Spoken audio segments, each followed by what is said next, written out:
I pay every bill in this house, right? And I fix everything in this house because I'm an electrician. What are you bringing to the table as a woman? What do you realistically do other than have sex? Oh, you asking me? I'm asking like okay, personally. so are you asking her that as a woman that makes more? I'm just asking. I'm gonna let you know. What are you bringing? Actually, every lady here, I want to know, what are you bringing to the table for the man that takes care of you? Here we go. And take notes. So what I do is I make that house that you pay for, that you pay that mortgage for, I make it at home.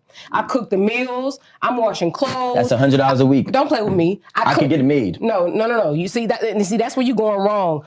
It costs more than $100 a week to have somebody cook for you, to have somebody clean up after you. I make a house a home. Okay. All the shit that you don't even think about that makes your life easier, I do that. You understand? Let me ask you a question, right?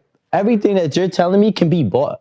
Guess what? I can have an assistant order me paper towels and toilet paper and groceries on Amazon. Actually, I get Whole Foods delivered to my house. All right, so there's a lot of talk about a war on masculinity. I just want to say that videos like this don't help. Some of the comments in this just doesn't work for the masculine case. Can you imagine a man going down on one knee to propose to a woman?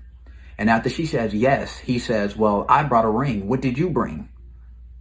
Wouldn't her response be me? Because she's supposed to be the prize. We're supposed to take pride in securing that. The return is the satisfaction in securing and providing for that which you love. And in most cases, she will reciprocate that love to you. And nobody reciprocates love like her. And if she doesn't, then you got to make better choices on who you choose to be with. Now, she responded with, she'll cook and clean, which is what a lot of modern women today, that wouldn't be their response. I thought that's what he was looking for. But then he looks at her and says, I can hire someone to do that.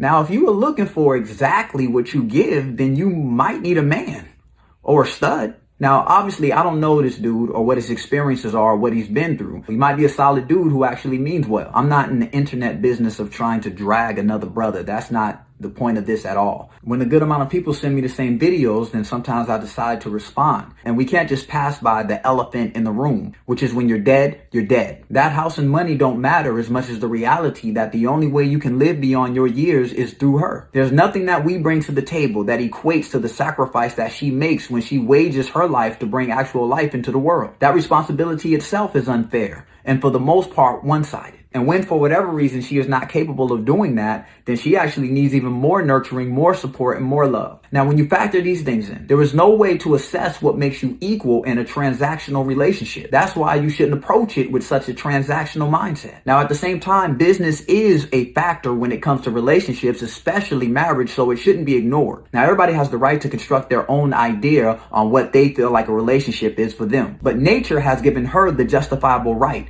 to expect more out of us in the material world. But at the same time, toxic capitalistic culture has created unnecessary expectations for her, like measuring love based off of a Birkin bag and foolishness like that. And toxic social society has produced a diseased attitude from both sides. Healthy communication partnered with accountability are major ingredients in breeding a peaceful, thriving relationship.